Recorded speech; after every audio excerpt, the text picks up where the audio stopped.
What is up, ghouls, gamers, and goblins? PotatoBagel here. Before we get started, I just want to say thank you for all the positive feedback regarding the last video where I designed Pokemon for Unite. I didn't think this was a part of the game people cared about too much, given that not too many creators tackle this kind of stuff. There were a lot of suggestions, and while I want to do them all, that entails coming up with the moveset for them. I saw the Evolutions, Latios and Latios, Zygarde, there were quite a few. I will get to them. As always, when I'm going over these designs, I avoid numbers as to not have a balance discrepancy. My intention is always with the effect in design, not its placement in the meta.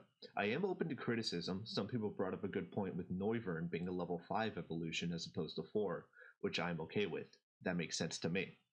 If something sounds busted, it will most likely have a long cooldown or short duration. These types of numbers are ambiguous on purpose, so don't get caught up when you're leaving a comment. Anyways, on with the video.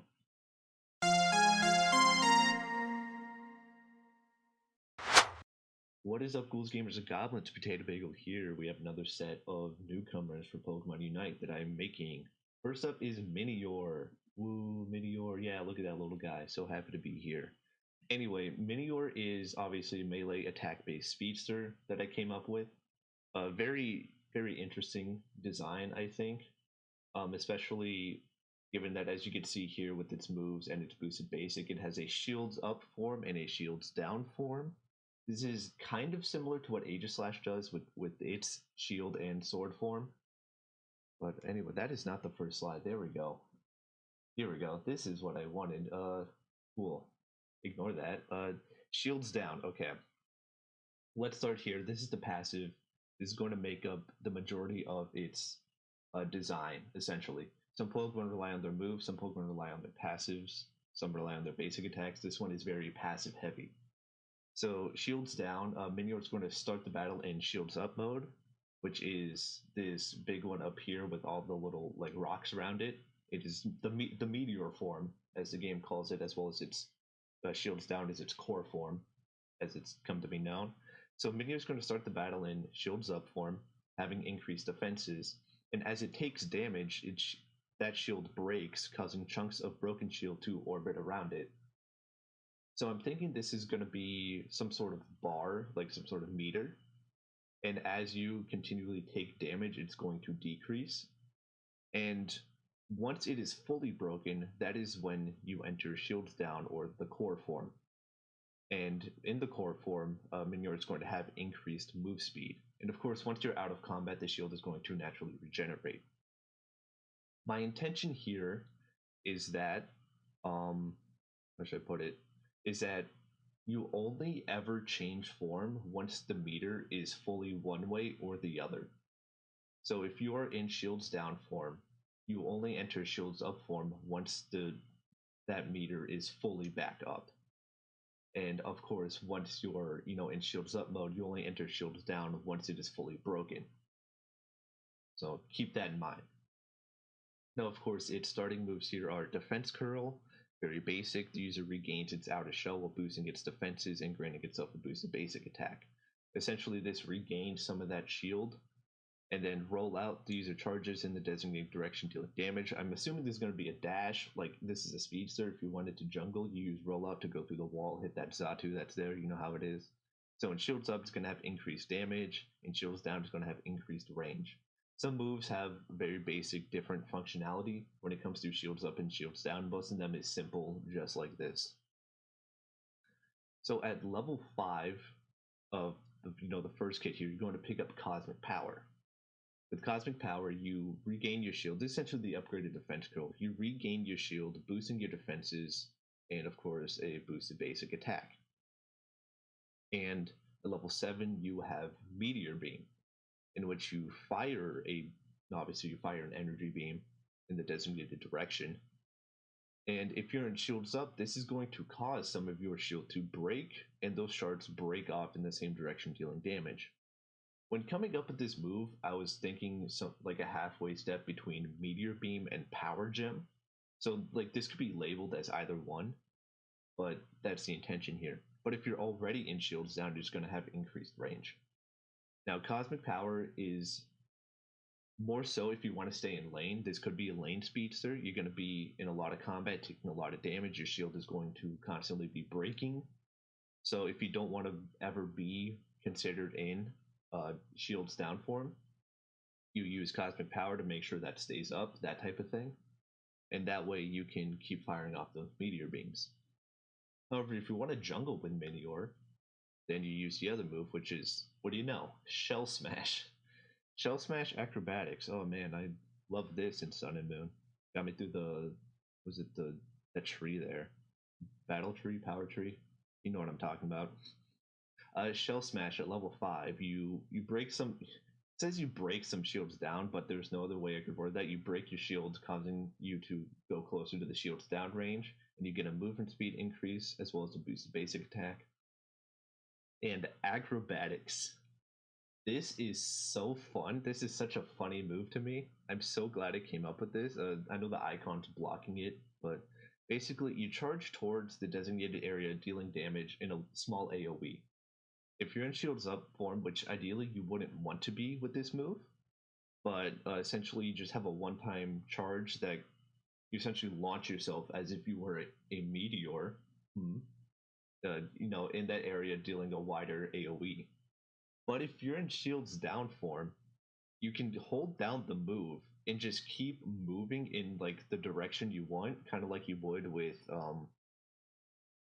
Dragon Ball Shadow Ball or Blastoise's Surf, how you pick a direction after using it, and you can use it, and each time you use it, you sort of piece yourself back together with your shield, because you want to be in shields down form. And so what it's going to do is going to end up building you back up as you do it. So each time you use it, you sort of get a piece of yourself back together. And you could sort of do that like 4 or 5 times. I don't know. The number of broken shield pieces is ambiguous, but I would say about 4 or 5. You do that, you can use it about 4 or 5 times, and then you're back in shields up form. And I figured this would be very well balanced, as you use your either Shell Smash or Cosmic Power to maintain the form that you want, while the offensive move is going to intentionally try and put yourself in the other form. So rather than being something like Aegislash, which wants to change forms, I figured Minior would be something where you kind of want to pick a form you want to use. And of course, I have the boosted basic here. I don't know if I went over that. So obviously every third attack, shields up has a AoE, shields down it does a little dash. Like the dash is kind of like what Dodrio has, and AoE is kind of essentially like an all-rounder type of thing. And then here is its Unite move.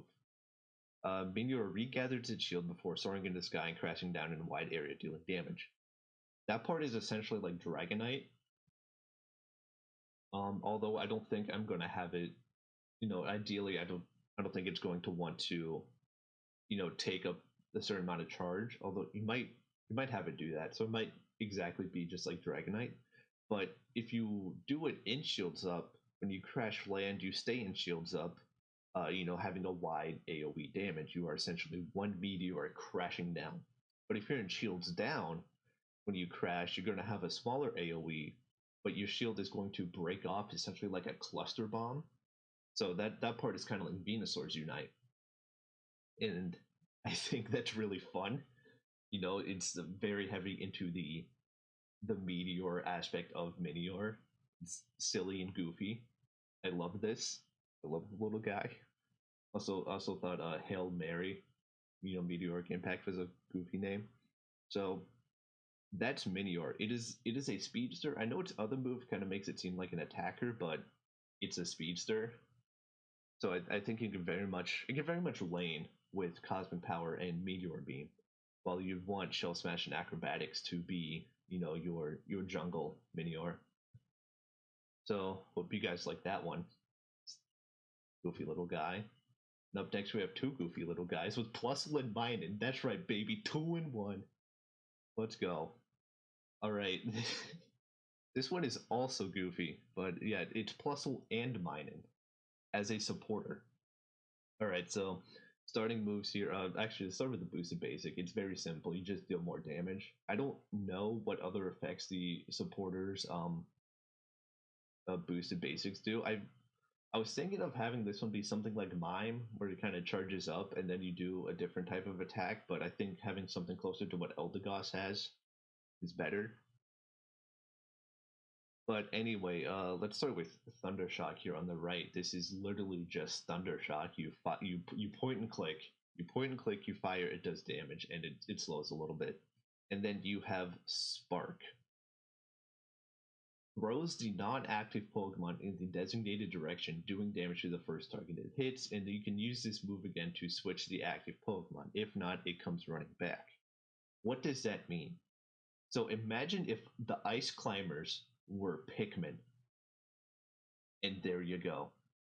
If you start the battle as Plusle, you throw Minun, you can use the move again, and now you can take control of Minun. Why would you want to do that? Because they have two different passives. So Plusle has Plusle radiates positive energy when active or deployed, increasing allies' attack and special attack. While Minun does the opposite with minus, where it lowers enemies' attack and special attack. Very simple, just a small boost, maybe. I don't want to throw numbers, but like 5 or 10%, something very simple. So let's see, Helping Hand at level 5. So you can throw Minun onto an enemy or Plusle onto an ally, switching control to the other. What that means is if you target, I should specify that when you use this move, I don't know if I want it where you can target both enemies and allies at the same time, or if it is completely dependent on which one is active. But essentially what I want is if you are targeting an ally with it, you're going to throw Plusle and you are forced to switch to Minun as your active Pokemon. And of course, vice versa. And what's going to happen if they're on an ally or an enemy is they're going to, release electricity. Minun damages and slows while Plusle heals and hastens. Hope I spelled hastens right, but essentially, yeah, so enemies are going to be slowed, allies are going to get a slight speed boost while getting healing. And of course, there's also Discharge. Releases electricity in an area around the user. If the other Pokemon is deployed, it also activates Discharge. This is very helpful, especially, if you throw Minun onto like an enemy Machamp or something, that Machamp is going to take damage and slow. And then if you activate Discharge, Minun is also going to use Discharge, and that Machamp will take damage from that Discharge. And then, of course, if you throw Plusle onto like a Trevenant or a Snorlax or something, and then you activate Discharge, boom, the Trevenant Snorlax is also going to have a Discharge around them because they have Plusle on them. Isn't that fun? Just very simple. It sounds broken, but it can very easily just be a whole lot of nothing. And then Baton Pass and Charge Beam. Let's see, Baton Pass. You throw a baton to the designated area. The non-active Pokemon will deploy itself in that area, auto-attacking anything nearby, and you can use this move again to switch control. Essentially, whichever one is not active will be thrown out and deployed like a turret. That's it. You can obviously use it again to switch control. I'm kind of debating on whether or not the baton itself does anything for allies or enemies. But for the time being, I just obviously have the plus move here, grants a shield to users and allies when the baton is thrown. Something simple like that. I don't know. And then Charge Beam. Fire a beam of electricity in the aim direction for a few seconds.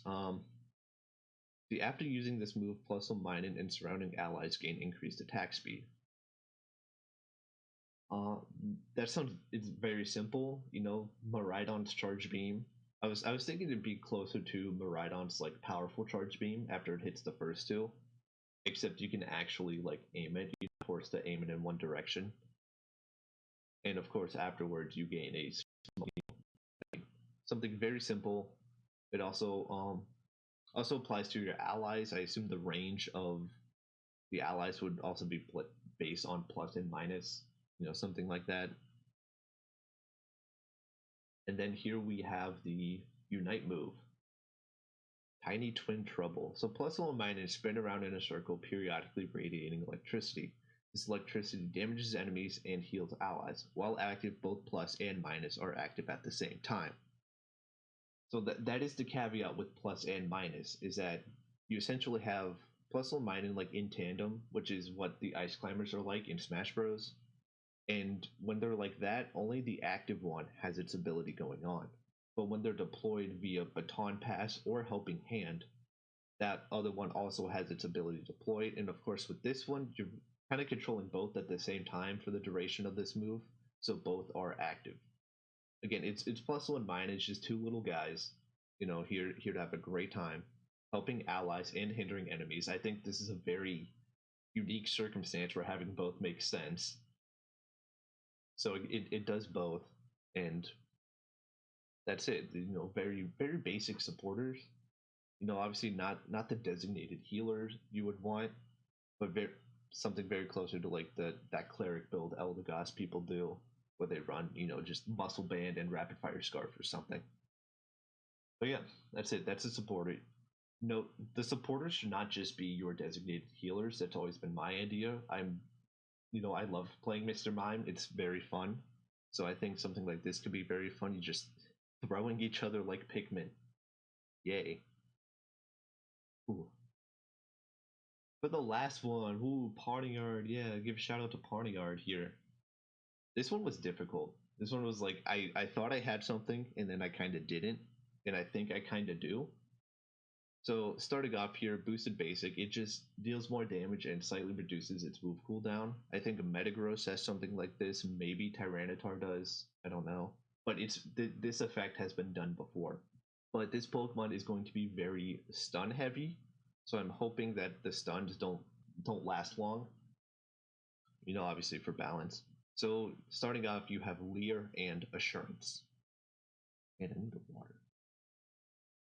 So you have Leer. You're going to stare down an enemy. This move deals no damage. You stare down an enemy, briefly stunning it. That allows you to follow up with Assurance, which does more damage to stunned enemies. In the main game, Assurance does more damage if the target has already taken damage. But I figured something like this, where it has some sort of debuff, I think stuns are the best here because it's like you can have a small window of opportunity to attack. So that makes sense. Figure, Pawniard starting off is going to be very close to like Machop is. So there's that. At level 5, you evolve into Bisharp. And I'm going to go over the passive here. So its passive is Defiant, which means that Kingambit will not have Supreme Overlord. It will have Defiant. And what this means is that the HP is divided into 4 thresholds. It's essentially like 25%. It has 3 markers, but that breaks it up into quarters. So when you go below a certain threshold, in this case, if you start at full and you go below 75, you're going to get a passive attack increase. However, when you first break down that threshold, you're going to have a temporary attack speed increase. So the lower your HP is, the higher your attack is. This is a Pokemon you do not want to have a supporter in lane with. You don't really want it to heal. That's my intention with this. It does a lot of damage and is very slow moving with its moves. Kind of like the way Garchomp is, except hopefully it should flow better because this Pokemon kind of wants to be slow and wants to be patient and wants to be precise. So let's see, you have Metal Sound and Retaliate. Metal Sound, obviously you do damage in an area and stuns enemies. It is exactly like Leer, except has a little AoE to it. And Retaliate is a dash. You dash forward, going through an enemy's, obviously dealing more damage to stunned enemies. Very simple, very straightforward. You stun and you go through them, and that is it. It's a very skillful thing you want to do. And then here we have Taunt and Night Slash. So with Taunt, what you do is you assume a defensive posture, like very similar thing to Aegislash using like Wide Guard or whatever its other one is.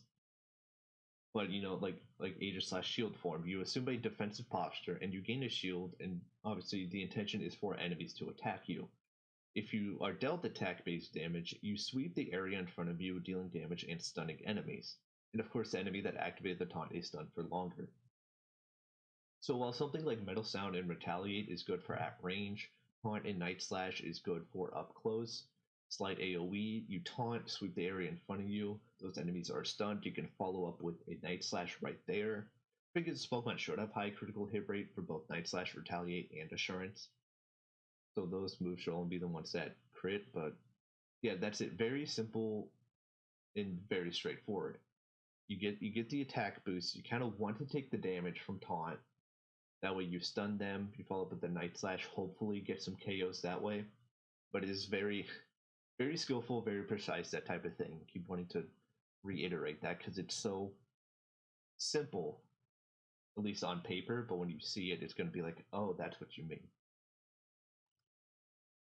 Of course, obviously you evolve into Kingambit at level 7, but at level 9 you get your Unite move. And this is very similar to what Ceruledge has for its Unite move. You charge forward. There's going to be 2 sets of damage here. There's like the initial one, which is going to do some light damage as you charge forward. And then if you, like maybe a second later, all the enemies that were hit by that are going to get launched up, taking a larger sum of damage.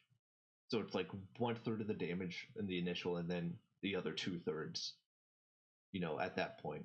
And the design is actually based off of Aerial Ace. Aerial Ace is called like Swallow Return in Japanese, and that is essentially it's based off of a sword technique that involves slicing down and then back up, and it's called Swallow Return because you can essentially do it so fast you can hit a swallow with it.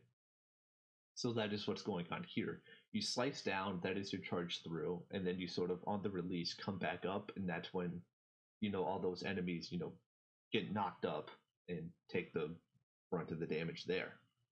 And that is Kingambit. I think Kingambit makes this design a lot better. If it was just Pawniard and Bisharp, you could do something a lot closer to Ceruledge or maybe even a potential Gallade. But with Kingambit, you want to be slow and you want to be precise like you're using a katana. So you want to be very careful about how you use your moves. So yeah, that is Kingambit. Hope you guys enjoyed this. Actually, I feel like I breezed through this one again. Someone suggested that I don't and talk about it a bit more, and I think I talked about it a bit more, but I don't know because I feel like there wasn't a whole lot to talk about. These ideas are very simple. You have Kingambit, who is very slow and precise as an all-rounder. You have Minior, who essentially has 2 different sets, one for lane, one for jungle, but is still a speedster. And then you have the goofballs of Plusle and Minun, who it's something I think we definitely need Plusle and Minun in the game like this because it really shakes things up where it's like, oh, here's a a very skillful supporter that isn't Sableye. So that's it. Those are these 3 for this video. Hope you all enjoyed. As always, leave suggestions, leave comments, criticisms. That's fine. Just don't do anything that's like, oh, this sounds overpowered. Well, I mean, it's probably not going to be. Like these aren't real. Wake up, you're in a dream. These aren't real. Like these aren't real. You don't need to be so like meta commentative about it. So be open, be nice, whatever. Hope you enjoyed this. Thank you. I will definitely do more.